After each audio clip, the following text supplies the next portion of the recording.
let's figure out what percentage of benzene, of a benzene molecule by mass, is made up of the carbons and what percentage is made up by the hydrogens. And as we see, benzene, each molecule of benzene has 6 carbons and 6 hydrogens in it.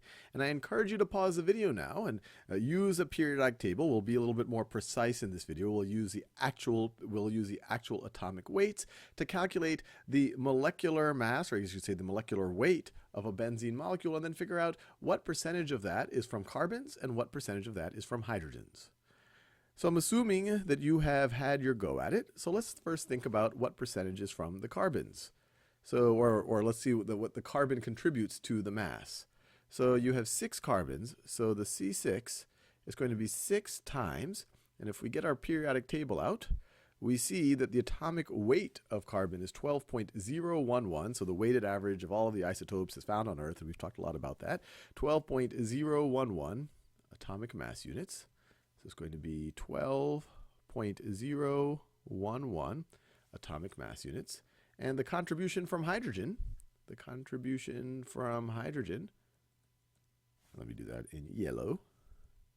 The contribution from hydrogen, from the 6 hydrogens, is going to be 6 times the atomic weight of hydrogen, which is 1.0079 by this periodic table that I have right over here. Once again, the weighted average of all the isotopes, et cetera, 1.0079. 1.0079.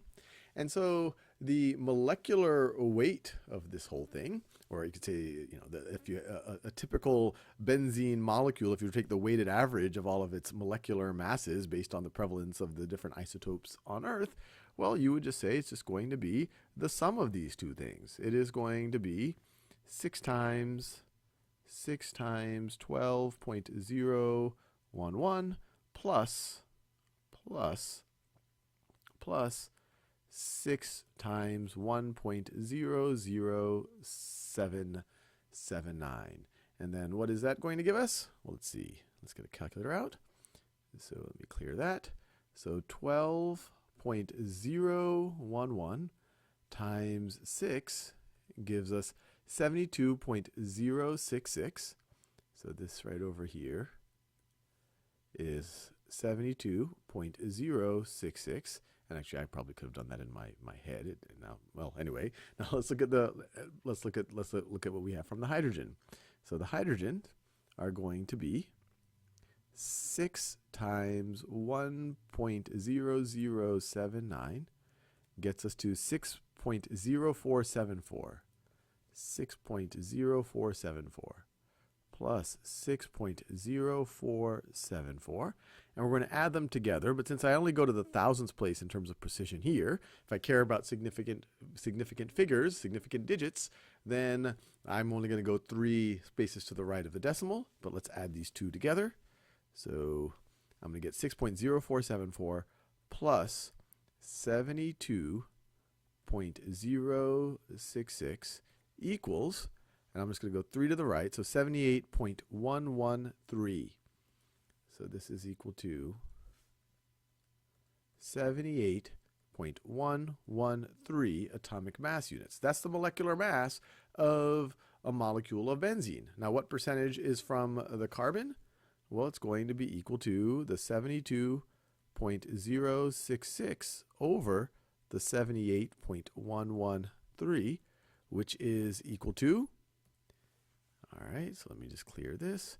So 72.066 divided by 78.113 is equal to 0.9225, keeps going on and on and on. But in terms of percentages, this is going to be, and let's see, I only have, well, let's see, I want to keep my precision. So I have 5 significant figures, or 5 significant digits in both the numerator and the denominator, so I can have 5 significant digits in the answer. So it's not 0.92259. 0.92259 if I were to round this 8 up, because I have this 6 here. So did I 92259?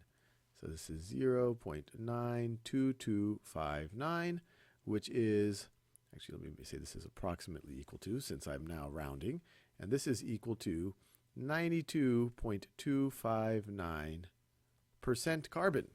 Now, the remainder is going to be hydrogen. Of course, we can figure that out.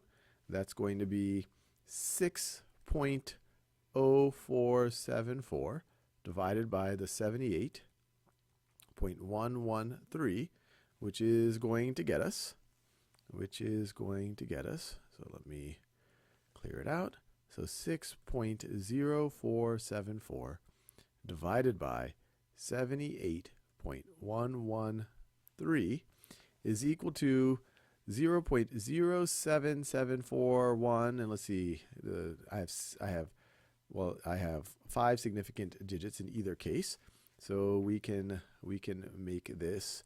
This is going to be 0.07742. 0.07742. Did I do that right?